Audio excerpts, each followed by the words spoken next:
Eh bien, Clémentine, pour le moment, c'est motus et bouche cousue au Parlement européen. Les résultats officiels ne seront publiés qu'à partir de 23 heures, quand le dernier bureau de vote aura fermé en Italie. Mais vous savez, il y a ce qui est officiel et puis les estimations sur base de sondages à la sortie des urnes. Et là, on espère une projection, une image du nouveau Parlement européen à partir de 20 heures. On verra alors si le rapport de force entre les différents groupes politiques au sein du Parlement européen a bougé. Et puis vers 20 heures également, on devrait avoir des estimations nationales dans les pays qui ont fini de voter, comme l'Allemagne ou la France. Mais il y a autre chose que l'on va observer de près, ce sont les chiffres de la participation. Elle était de 50% en moyenne en 2019. Elle devrait être légèrement en hausse cette fois-ci. Il faut dire que d'après un sondage Eurobaromètre, eh bien, 8 citoyens sur 10 disent aujourd'hui que c'est important de voter aux européennes. Sans doute que la guerre en Ukraine a joué un petit peu là-dedans en créant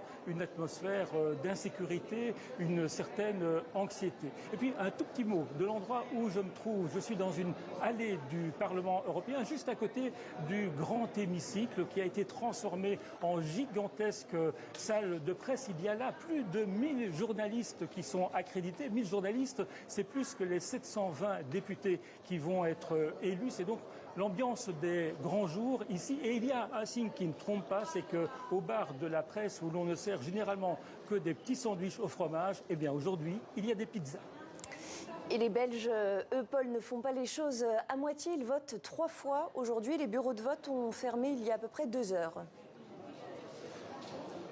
Effectivement, les Belges ont voté pour les européennes, mais également pour renouveler leur Parlement national et les parlements régionaux. Alors il y a quelque chose qui est toujours assez stable en Belgique, c'est la participation. Elle frise les 90%, mais les Belges ont un truc, le vote est obligatoire. Cela dit, là où ça se complique, c'est évidemment quand il faut former le gouvernement. Parce qu'en Belgique, les gouvernements sont toujours des coalitions avec des partis francophones et des partis flamands. Il y a le même nombre de ministres flamands et francophones et le Premier ministre est considéré comme asexué linguistiquement. Mais le problème, c'est que ce n'est pas parce qu'on gouverne ensemble que l'on s'entend et pour le moment, c'est la zizanie au sein du gouvernement actuel, en particulier entre deux partenaires, les libéraux francophones et les socialistes francophones. Paul Magnette, le patron du Parti socialiste, a même déclaré que les libéraux étaient devenus le boulet du gouvernement.